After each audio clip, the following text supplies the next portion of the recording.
Hey guys, it's me David, and welcome back to another LEGO Star Wars 2020 set review. Guys, we have Luke Skywalker's Landspeeder. It's number 75271, ages 7 plus, has 236 pieces with a retail price of 30 US dollars. First, I want to say thank you to LEGO for providing the set for review.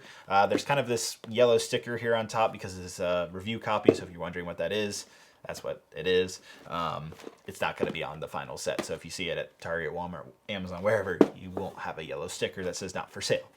Anyhow, so this is the 6th or 7th version of Luke's Landspeeder that we've gotten over the last, I guess, 20 years now, since we're celebrating the 20th anniversary of LEGO Star Wars.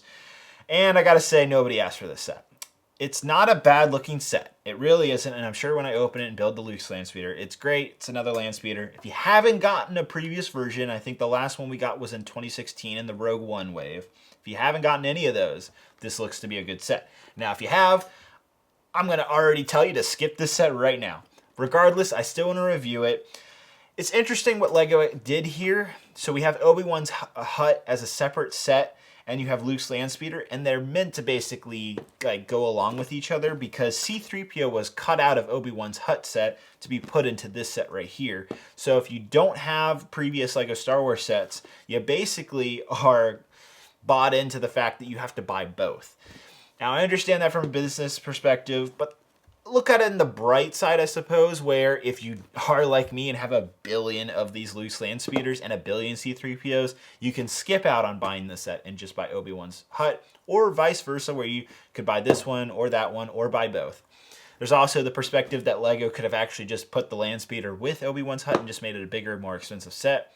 Again, I think LEGO's thinking is like, hey, we've made this set so many times, let's just keep it separate. So that way nobody complains about Obi-Wan's hut. So a lot of theories here that I'm spilling out for you guys. Curious to see what you guys think in the comments. Regardless, I still want to review this set, even though we've gotten Luke's Landspeeder so many times. All right, so 2 bags, or actually, is that 3 bags? Actually, Obi-Wan's hut had 2 bags, so surprising.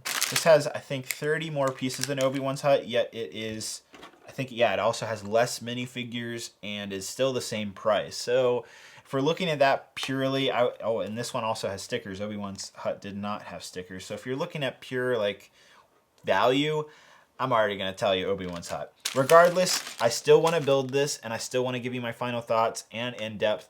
Now, this is a small set, so we're not going to do a time lapse. So we're going to go directly into my in-depth and show you all the features and see if Luke's Landspeeder is really any different than any of the previous versions and see what's new. I do like the fact that we do get a Jawa in this set. That is nice. But let's go ahead and go into that in-depth, and then I'll give you my final thoughts. Let's go, guys. All right, guys, jumping into the in-depth of Luke Skywalker's Landspeeder, starting off with the minifigures. We have a Jawa. This is a new version of the Jawa, and if you've been watching The Mandalorian, you probably want this figure. He's got his little stun blaster. Next is C-3PO with a silver leg. After that, we have Luke Skywalker.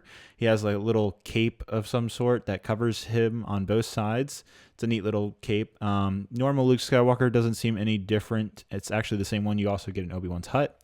Moving on to the actual set itself, we'll start off with that little Jawa cave, or I don't know what to call it, but we'll call it a little cave. You can put his little blaster on the side and fit the Jawa in there. It's snug. It's not my favorite thing about the set. Moving on to the actual Landspeeder, gotta say I'm pretty impressed with how much detail LEGO has been able to fit into this. Underneath, there's a bunch of clear pieces to kind of make it float a little bit. I do wish we got some actual like 2x2 round translucent pieces to actually stand it up a little bit rather than how it sits on the ground. Regardless, I'm still happy with it. As you can see, there's a lot of details. I like how they did the engines this time. It's using Technic parts to make it work, and it works pretty well, actually. I'm pretty impressed. There is some sticker details around it, around the whole Landspeeder itself, rather than using a tube in previous designs. There is a compartment to open up, and you can find Luke's binoculars in there. Moving on to the actual seats and the control panel, you can see there's a little driving wheel, which I really like. And then you'll also see there's a little bit of detail, a little lip that LEGO created. It's an interesting way they created that very small lip on the front of the Landspeeder. Here's what it looks like with Luke and C-3PO attached. You can definitely put R2-D2 and Obi-Wan also in this. You can have the whole gang. There's also a little side blaster to go against the Tusken Raiders, so that's nice as well. All right, guys, so we took the in-depth, and I gotta say, I feel like I was being a little bit harsh at the beginning on this set, like kind of prejudging it, if you will. After building it, I'm very impressed. They were able to basically come up with a whole new design to make this set. And that's impressive considering that they've made this set like 6-7 times or something crazy like that. I gotta say, it's very innovative with the designer, with what they went with in terms of how they did this front area, just to get this little bit of a lip right here. And then I really like the engine design they went with. And it just feels like a very dense and has a lot of depth into this design of a Luke's Landspeeder. It does feel different than previous versions. I'll give you that. It's still silly that we've gotten this many, but at least this version is a new version. It's not just the same copy as some other sets have been of Luke's Landspeeder. It does feel like a whole new design. This, on the other hand, this is just, I don't know. I just feel like they just had to throw in 36 extra pieces. Overall, it's a good set. If you've gotten the previous version, you can skip this. If you really want it, it's a good complimentary for Obi-Wan's hut.